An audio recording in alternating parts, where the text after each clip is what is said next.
চাষের জমিতে দুষ্কৃতীর তাণ্ডব। ৩৫টি শ্যালো মেশিন ভেঙে গোটা ২৫ বিঘা জমির ফসল নষ্ট। এলাকায় ক্ষোভ।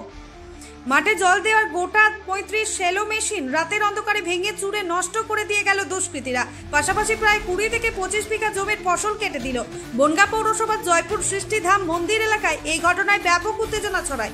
ঘটনাস্থলে পুলিশ পৌঁছে পরিস্থিতি সামাল দেয়। পুলিশ ও স্থানীয়রা জানিয়েছেন, জয়পুর সৃষ্টিধাম মন্দির এলাকায় স্থানীয় কৃষকেরা কৃষিকাজ করেন। জমিতে পেঁপে, কলা, পটল সহ একাধিক ফসলের চাষ করেছেন তারা। এই চাষের জন্য ৩৫টি শ্যালো মেশিনের মাধ্যমে কৃষকেরা তাদের জমিতে জলের ব্যবস্থা করে আছেন এবং এই দিন সকালে কয়েকজন কৃষক মাঠে যেতেই তাদের চোখে পড়ে শ্যালো মেশিন পাইপগুলি কাটা, ভেঙে ফেলা হয়েছে। পেঁপে, কলা সহ একাধিক ফসল কেটে নষ্ট করে ফেলা হয়েছে। প্রশাসনের কাছে ক্ষতিপূরণের দাবি জানিয়েছেন তারা। খবর পেয়ে এদিন এলাকায় আসেন বনগাঁ পৌরসভার চেয়ারম্যান গোপাল শেঠ, বিজেপি বনগাঁ সাংগঠনিক জেলার সভাপতি দেবদাস মণ্ডল। দেবদাস বাবু কৃষকদের হয়ে একাধিক দাবি রাখেন। আপনারা সকাল থেকে দেখছেন, গতকাল রাতে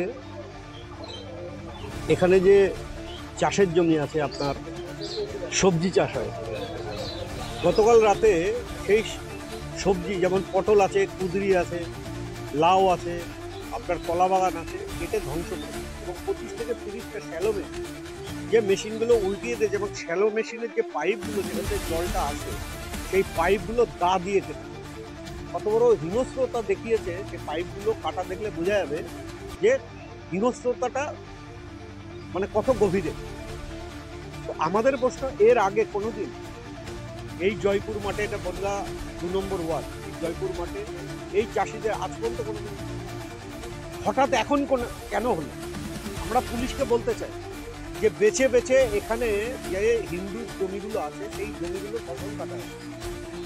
এসডিপিও সাহেব ইনি এসছেন এখানে, পুলিশ প্রশাসনকে আপনাদের মাধ্যমে বলতে চাই, আমি সরাসরি ওনাকে বলতে, যে কারা করলো তাদেরকে আপনার সামনে আনতে হবে, কারণ আমাদের আইডিয়া রং নয়। কারা করেছে আমরাও জানি।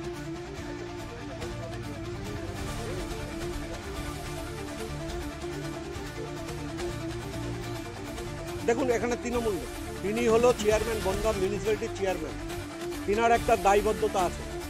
কারণ এটা প্রথমেই বললাম পৌরসভার ভেতরে, আজকে পৌরসভার ভেতরে এই রাস্তাটা কেন এইভাবে থাকবে? মানুষ এখানে আসতে পারে না। আর যদি রাস্তাটা ঠিক থাকতো তাহলে এই পাড়ার ছেলেমেলে তারা এখানে আসতে পারতো, এখানে থাকতে পারতো। এই রাস্তাটার অসুবিধা আপনারা দেখলেন, আমি বললাম যে এই রাস্তা ঠিক করতে হবে, এখানে লাইটের ব্যবস্থা করতে হবে। এলাকায় কোনো লাইট নেই, আমি বলি লাইটের ব্যবস্থা করতে হবে, ক্যামেরার ব্যবস্থা করতে হবে এবং পুলিশকে বললাম এখানে সিকিউরিটির ব্যবস্থা করতে।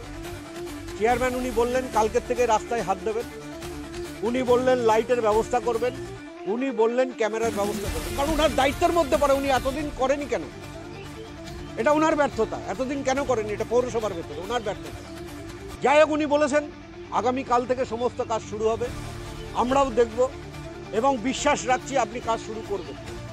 আর এই আসামি যারা ঘটনা ঘটিয়েছে, কারা ঘটিয়েছে সবাই জানে, কারা ঘটাতে পারে, কিন্তু এই দায়িত্ব পুলিশের, তাদেরকে অ্যারেস্ট করে সামনে আনা দায়িত্ব পুলিশের।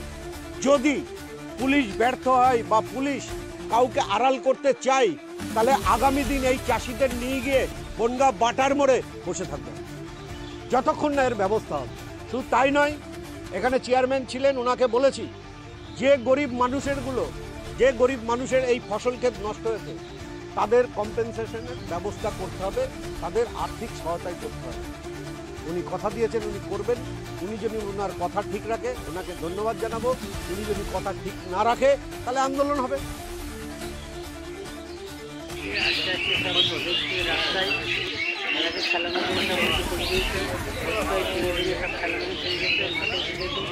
আমাদেরই সব পটল, কুঁদরি গাছ, কলা গাছ, নষ্ট করেছে, শাল কুমড়ো গাছ। সন্দেহ হচ্ছে কাউকে? না, আমরা সব গোড়ার থেকে কেটে দিয়েছে। এখন রাস্তার কত টাকার ক্ষয়ক্ষতি হতে পারে?